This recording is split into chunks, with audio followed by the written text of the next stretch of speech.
double blocked, and Todd Jessup comes up and really saves us. After an exchange of punts, Brown is on their second possession of the day, and this is one of 3 passes that Yankoff completed in the first half. And here's the running back we were talking about, Marquise Jesse, a freshman, only 17 years old. He's going to get the pitch from Yankoff, and he had quite a day for Bears. Good job by the quarterback there, extending the option and taking it downfield. Brown running the ball. What are they doing well on this drive that's making them so successful? Well, here is they get a crack here and get through the second level of our defense here. Just a little crack up in the top, and that's a play that if they don't have that great position, should not be a touchdown. Second quarter, though, was all Bucknell, much like the Penn game. Defense getting tough here. Russ Strohecker with a tackle, nailing Jesse, and the Bison can get the ball back. We're going to see all the plays on this 3-play, 89-yard drive, and first one, a nice pass, Kopp going to no gain. Got a little bit of passing, but still not the degree that we're working to try to achieve. Richard Lemon with a fine game, 16 carries, 138 yards. First time he's over 100 since the Bloomsburg game. And Coach, why don't you say how this play made a touchdown? Well, Rich cuts back against the grain here and is able to kick outside of a couple of fold players and outrun the last level of defense. It's a nice cut and good run. And Lemon a little bit too much speed for the secondary from Brown, and then a tough break here for Bucknell. Snap a little high on the extra point, but I think Gus did a pretty good job bringing it down. Yeah, we got it down. We just didn't get the ball off the ground there as well as we needed to. So the Bears now leading by only 1, 7-6, and here's where momentum really started to change. John Henry with a big interception, and now you've got a chance to go in the lead. You've got a chance now working here. That was a real good job by John of really fighting for the ball. They both had hold of the ball there.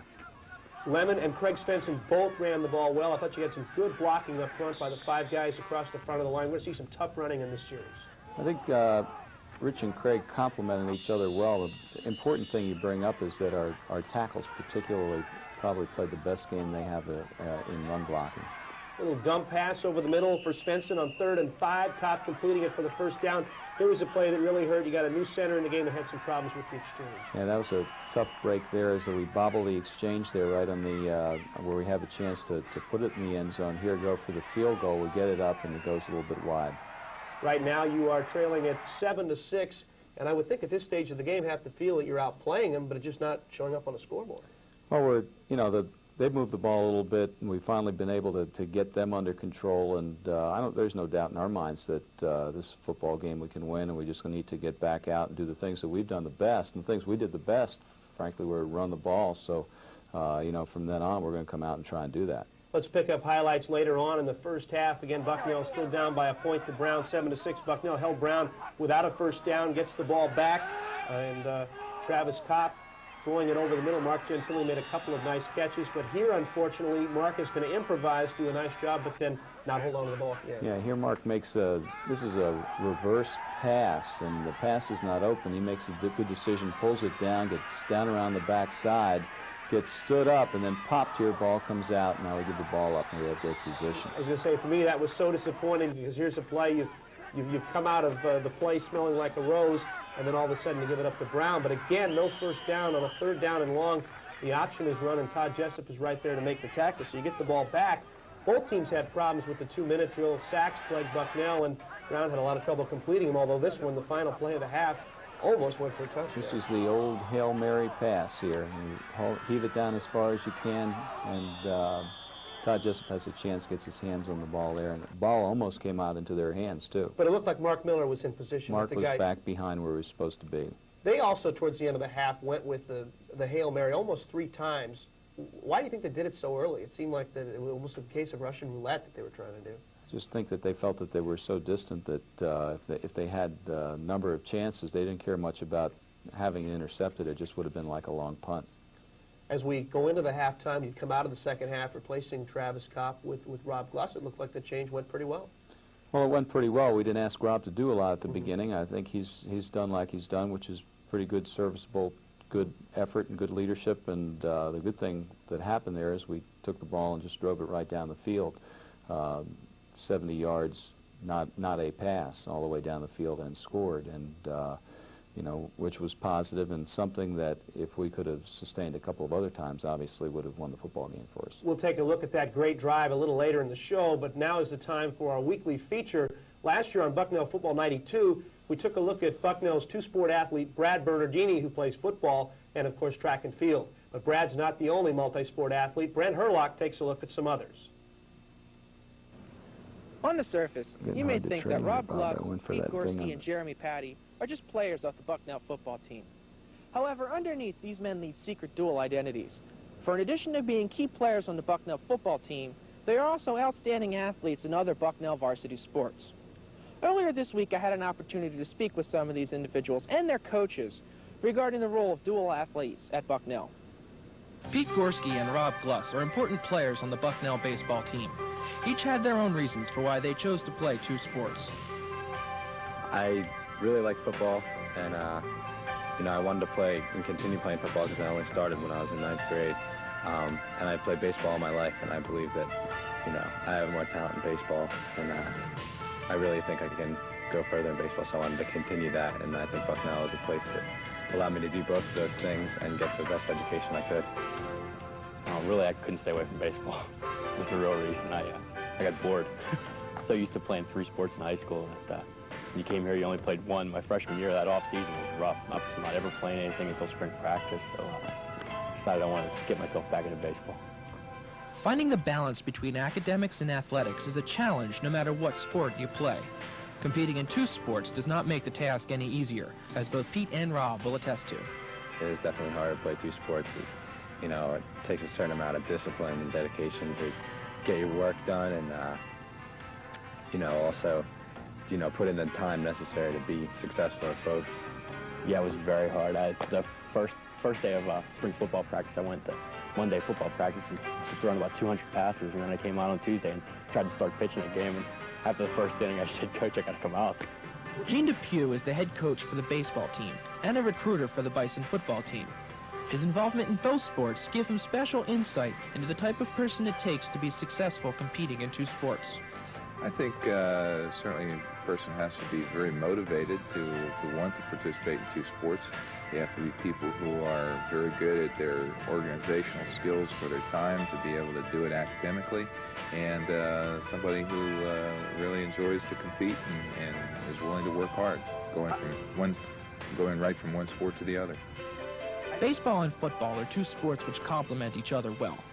Both sports emphasize speed, strength, and teamwork to achieve a common goal. Baseball, however, is not the only sport which complements football. In the football offseason, you can find defensive tackle Jeremy Patty making his moves on the wrestling mat. Jeremy explained to me how wrestling helps prepare him for football. Being a defensive lineman and being a wrestler, they complement each other because you're always trying to have balance and control another man. And a defensive lineman, you're trying to get past the offensive lineman and control him and throw him around. And in wrestling, you're trying to control the other guy and throw him around. So it's a lot of balance and a lot of upper body strength and positioning. Part of the success of 2-sport athletes must be attributed to their coaches. The coaches at Bucknell work closely with students and each other to help him or her achieve their personal athletic goals. However, sometimes conflicts do arise. Wrestling coach Bob Ferraro explains how coaches work with students to resolve conflicts between sports. Even though there is a bit of an overlap with our preseason being in the fall when football's certainly in full swing, football basically is over by Thanksgiving, and that's when we really start our competitive part of our season. The thing that we've been able to do with Jeremy is we've been able to give him off the first semester, and he comes to join us in January for our dual meet season, and that's worked out very well. The life of a 2-sport athlete is anything but easy. Finding the perfect harmony between sports and classes can be very demanding. But to Pete, Rob, and Jeremy, the rewards far outweigh the costs. For Bucknell Football 93, I'm Brent Herlock. Thanks, Brent. A couple of others. Brian Proputnik is on the track team as a high jumper. We can probably count them on one hand, maybe a few fingers left over on the second hand of the number of people who do 2 sports. It's tough. Yeah, it's a double commitment. You have both need to be serious about 2 real preparations, plus do all your academic things, and better be a pretty organized and disciplined person to be able to pull it off. And you also have to have the talent to be good in both, too. You obviously also need to be good enough to be able to do both things. As we get set to take a look at highlights of the second half, we're going to see this mammoth drive, 12 plays, 70 yards, all on the ground. Did you go into it thinking you wanted to jam it down the throats? We just went into it thinking that we needed to create some momentum for ourselves, and we felt like that was what we've been doing the best, and our linemen felt like they could get the job done, so we just went after it. Let's take a look at it now. Bucknell would be coming out, holding the ball for nearly 6 minutes here. They make the change. Rob Gluss is the quarterback, and he'd hand off to the likes of Lemon, McHugh, and Svensson. Good run here for Lemon. We're going to see Steve McHugh with a nice 10-yard run here. I thought the fullbacks played a little better this week. Right, we got a little better blocking and also some positive run complement there. And here's Svensson running for 11. Again, he had 105 yards in the day. First time since 1979 that two running backs would be over 100 yards for Bucknell. Great call on 4th and 2, super blocking. We'll take a look at it from ground level here. We have a pressure defense here, and we're able to split the pressure. Steve knocks out the support, and Craig walks in the end zone. And we'll take a look at the two-point conversion. These things are just so hard to convert. I would say 35% maybe on the year made across the country. Yeah, they're. I'm not exactly sure what the percentage is, but a small piece of real estate to try and do some traffic in. Any thought of running it at that stage? Because you guys had just jammed it down their throats the whole way. We certainly talk about that after we don't succeed in passing it, but not too many people do that, and I think it probably is a pretty good idea to try and get something in that area. Looked to me like almost the whole momentum of the game switched on the next play, which is the kickoff. They set themselves up again in nice field position. Right, exactly. We've got something going, very positive, and now they come back and return the kick very similarly to the opening kickoff of the half, bring it right down to about the 45-yard line. Same return man, Kevin Sharkey. We'll take a look at it now, and here's where Brown picks up their touchdown to go back into the lead. It would be a seesaw game in the second half. Good high kick, deep kick by Justin Frick back to the 2. That's about what you want there, but again, some missed tackles, and he finds some nice holes. Yeah, actually, throughout the day, Justin kicked the ball very, very well. And here we're going to see some nice runs by Marquise Jesse. He has a very good knack for making people miss. This run, I think there were like 5 missed tackles. There's another tempo setter, I think it was this run here. He's just running real hard and not going down and running through some people. And now they have a 4th and 1 to keep their drive alive. Perhaps, I think, the guttiest call. I never would have considered passing, especially when they were running the football. People don't often. You can see John Henry's hand there. The ball just goes through, and they're able to throw that little quick 3-step pass. And you were mentioning earlier in the program that Trevor Yankoff did a nice job running the option to see him take it in for the score and then the 2-point conversion. He didn't run away, but he made some key, important 1, 2, 3, 5-yard plays along the way and dished it off well. Talk about a game of inches. He is just barely in. You can see the line there. That gives Brown a 3-point lead at 15-12. Bucknell had moved the ball into Brown territory. Here you try a fake on 4th and 7, but just too many guys in brown shirts there. Had to make that decision again. Probably wouldn't do it quite that way, but they do a good job, stop it, and now I got the ball back. Now, your defense, I think, does a good job, and this is going to be a drive that goes from the 3rd to part of the 4th quarter. They move it down, they move it down. You could really afford to get the field goal at this time, and they get tough and only allow 3. Right. They get a little position, they get moving a little bit here, but we're able to pull them out. Here, this just shows you the kind of runner this number 35 Jesse was in terms of trying to, his escapability. It was a great job. Sometimes it pays to be lucky because that easily could have been a sack for an 11-yard gain and instead goes for a gainer. Here on 3rd and 6, you almost thwart the drive entirely with the Mark Miller interception. Yeah, I thought we had a chance there just to pick the ball off, but we didn't get it. And now it's a 23-yard field goal from Bob Warden, which is going to extend the lead to 6, which leaves Bucknell still in great shape with the majority of the 4th quarter left. Touchdown to win the game.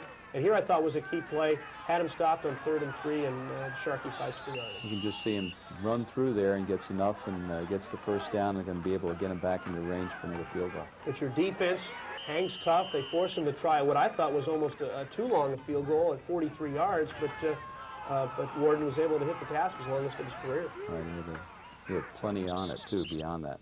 And here it is, 43 yards, easily the longest field goal we've seen by any team this season. And I'd say 50-some yards, it would have been good. And that, to me, the big score, because now you got to split points. Right, exactly. That changes the whole kind of dimensions of what we're doing from here on out. Go 2-minute, really, the rest of the time. And they're giving up some short passes underneath. You go to Svensson there. We're going to see one to Mark Dentilli. Nice job by Gluss to pick up the snap from center. And it seems like when you're in a 2-minute offense, I don't know, it just seems like there's more room for mistakes because everybody's like moving at extra speed, and it seems like it's harder to get things going. Yeah, either really good things happen or really bad things happen, one or the other, because you basically are going for it, and sometimes they're playing a little bit passive and trying to keep the big thing from happening. Well, now you got a 4th and 14. You're looking at a first down with a few seconds left in the game. You know you got to score twice, and throws it a little too hard, a little too soon, and Brown takes over. They run a couple plays out and win 21-12. But overall, I think a lot of things were better this week. We just need to get a few other things headed in the right direction. We'll be all right. There were some improved aspects, and we talked about them in terms of O-line play and running with the tailbacks and fullbacks work generally. And but we need to put all those pieces together. And you know, this is the week we got, and this is the week we expect to get it done. A little later on in the program, we'll be talking about Holy Cross, Bucknell's next opponent. They have struggled this season to only one victory. We're going to be back in 2 minutes to talk with our special guests, offensive guard Brian Gay and running back Richard Lemon, after this timeout. 1st and 10 now at the 27, their own. Lemon on a little counter. Lemon gets outside, 30, 40. He's got a foot race with Steffens, 50, 40, forget it, 30, 20, 10, 5, touchdown Bucknell. Richard Lemon, less than a yard and a half, backs in an eye. Bernardini to the right, Garner to the left, 4 men front for Brown. Gloss tosses left side to Svensson, inside the 10, inside the 5. He scores the touchdown. Craig Svensson on an 8-yard run. This is the Bison Weekend Review. I'm John Terry. Bucknell's men's soccer team moved to within 1 point of the Patriot League lead with a 1-0 win at Fordham on Saturday, coupled with Army's 4-0 win over first-place Colgate. Brian Breslin scored the game's only goal with 6 minutes left in the first half, and goalkeeper Mark Wrigley notched his 8th shutout of the season. The women's soccer team clinched a berth in the Patriot League tournament with a 2-0 win over Fordham on Saturday. Bucknell got some help from hapless Lehigh, who picked a good time to get its first conference win of the year when it beat third-place Lafayette on Saturday, ensuring the Bison of no worse than a 4th-place finish. On Sunday, Lisa Gibbons notched her second 4-goal game of the year. Gibbons now has a school record 19 goals on the year. The 19th-ranked water polo team won 3 of 4 over the weekend, with the highlight being an impressive 14-9 win over number 12 Princeton in its home pool. In 2 weeks, the two teams will have a rematch, with the winner advancing to the Eastern Championships. For Bucknell Football 93, I'm John Terry. Catch the action. Feel the excitement. Experience the thrill of Bucknell football as Coach Lou Maranzana leads the Bison down the field to victory and another season of football excellence. Don't miss out on any of the action. Call the Davis Gym ticket office now for ticket sales and information at 717-524-3301. That's 717-524-3301. Bucknell is ready to take on the Patriot League. Are you? We're back on Bucknell Football 93 to talk about the outstanding play of the running game this past week against Brown. Join us one of the running backs, Richard Lemon, and one of the guys up front playing at offensive guard this past week, Brian Gay. Richard, we'll start with you. We watched that long run going for a touchdown, 73 yards. What's it like when you're out in front of somebody, you know somebody's behind you trying to run for a touchdown? Well, at the time, I felt like I was going to get walked, getting caught from behind. It just seemed like it took forever to cross the goal line, and I was getting worried because it just took days, it seemed like, for me to cross.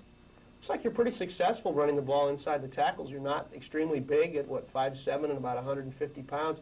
What makes you good running between the tackles in addition to going around the ends? I think that they open the holes, and I'm just small, and I can just squeeze through. And with a little bit of quickness, I just bust out, make a good cutter. But I do have some good blocking, and that's the key right there. We'll talk a little about the blocking now. Brian Gay moved into the starting lineup at left guard. Different for you this week as a starter than it has been as the first backup kind of roving around? It was a little different. I've been on a rotation system, as you said, so I was used to playing at this level. But starting the game was a little different. I had a few butterflies the night before.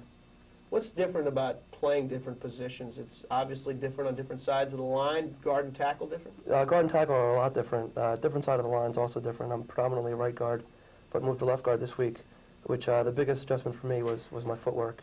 Because at the right guard position, when I'm pass blocking particularly, my inside foot is usually up, and as right guard that was the case, but at left guard I had to switch my feet before the play, and it just sometimes gets a little tricky. Did you ever catch yourself thinking about it as you're coming out of the huddle? A lot of times when I'm getting up to the line, I'm trying to remember that the play's going right, and I'm not on the right anymore, I'm on the left.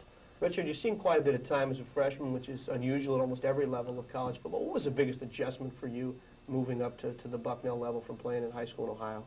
The pace of the game, it's a lot faster. Because in the first game against Bloomsburg, I had a humongous hole, and it just closed in an instant. I was very surprised at that. You've also been bothered by some nagging injuries since the Bloomsburg game. Are we back to full strength? This week I felt this is the best I felt since the Bloomsburg week. I've been bothered by injuries, but that's no excuse for just not playing so well in the games that we haven't won. But I guess through the season I'll get better and perform as I did in the first game. Brian, what was the feeling of the offensive line on that drive in which it was just total run down the middle of the field? A drive like that is great for the confidence of the offensive line. We came out at at halftime knowing what we wanted to do. We had struggled in previous weeks with the run game, so we really wanted to establish ourselves. During the week of practice, we worked hard on our fundamentals, basic run blocking, got back to the basic techniques, and I think that helped a lot. And once we started going 5 or 6 plays and picking up 5 or 6 yards a clip, that really builds your confidence and those great feelings in the huddle. And as you're going in the field like that, you know you're going to put the ball in the end zone, and that helps out a lot, and that makes it a lot easier, makes your job a lot easier. More exciting when you know the ball's coming to your side of the field? Oh, it's a lot more exciting, yeah. Really, yeah, it's a big rush when you know that the ball's coming behind you or you've got a chance to make a really key block. Rich, is it easier now that you've run behind these guys for now 5 or 6 games to kind of know where they're going to lead you and where they're going to do? Well, it's a lot easier coming out of high school. I was used to playing with smaller people. Now I'm with the big boys, and it's a lot easier since the first game. Well, Brian, what do we need to do this week to be able to notch one against Holy Cross? I think we have to continue to develop with the run game. I think we showed last week that we're capable of running the ball well. Continue with the good run blocking we got. Also, hopefully open up the passing game a little bit. I know that'll come. Robbie and Travis do a great job. Good receivers. If we can give them time to throw the ball, I know we'll work. And I just think we've played well. We've got a lot of talent. Just when Saturday comes around, we haven't been able to put it all together at the same time. We showed bits and pieces of what we're capable of. We haven't been able to put the whole picture together. So I think on this Saturday, if we can put everything together at the same time and sustain our play for 4 quarters, then Holy Cross is in for a lot of trouble. Well, Brian, I want to thank you for joining us. Richard, thanks also for coming on. You guys did a great job on the run. We look for another good game from you guys on Saturday. Thanks. Our guests, Brian Gay, offensive guard, and running back Richard Lemon. Coach Lou Maranzano will rejoin me in 2 minutes, and we'll talk about the Holy Cross Crusaders up next on the Bucknell schedule. Since 1846, scholars have come together at Bucknell to ask questions and explore answers. Inspired by the fresh spirit of the newest students and the seasoned wisdom of the faculty, this meeting of minds fosters achievement. Bucknell professors enjoy national reputations, and Bucknell students are known for their intelligence. Their lively exchanges extend from classrooms and seminars to informal meetings in faculty offices and the campus snack bar. Bucknell is a comfortable place for the tradition of the classics and the demands of today's society. The arts, humanities, and sciences thrive alongside professional programs in engineering, education, management, and music. The environment for this growing diversity and the ongoing meeting of minds is a very beautiful campus in central Pennsylvania. Bucknell's stately buildings and beautiful trees and gardens provide an ideal collegiate setting. Bucknell, with 3,300 undergraduates and over 260 faculty members who sustain the spirit that is this university and who carry it with them throughout their lives.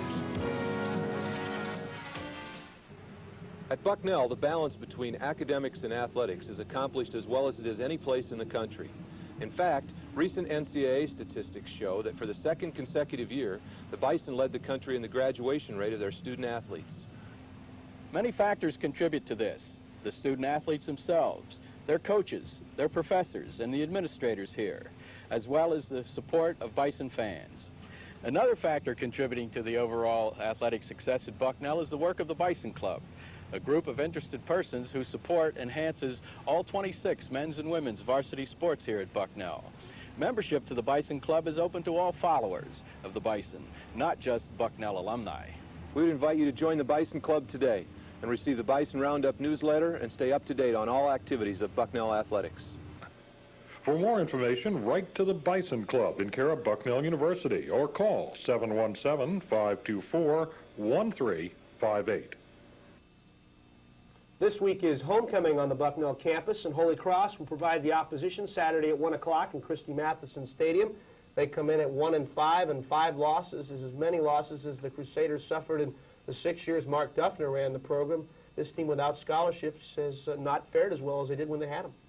Make no mistake, this is a good football team. It's a football team that's played some real good folks and 2 Yankee Conference teams in their first 2, the first 2 games. They're working hard. They're a good fundamental team. They're frustrated. They're in a lot of the same kind of gut feeling things that we're dealing with right now. So it should be a very good matchup of football teams. One of the things they've had trouble is stopping the run. They're giving up nearly 300 yards a game on the ground. Yeah, they're coming. If you can contrast some of the teams they've had and talk about last year. Last year they were their yield and their upfront defense was much better. And I don't know if there's a great reason for that. They still got outstanding linebacker and Rob Milanetti in the middle and some real athletic guys up front in the D line. But once again, I think that they've played some good people, and I think maybe that those people have had a few more opportunities to have their hands on the ball than maybe a defense would like to have. Well, Coach, we'll take a look at the highlights next week. Best of luck against the Holy Cross Crusaders. Thanks, Bob. For head coach Lou Maranzana, this is Bob Behler speaking. Thanks for watching Bucknell Football 93.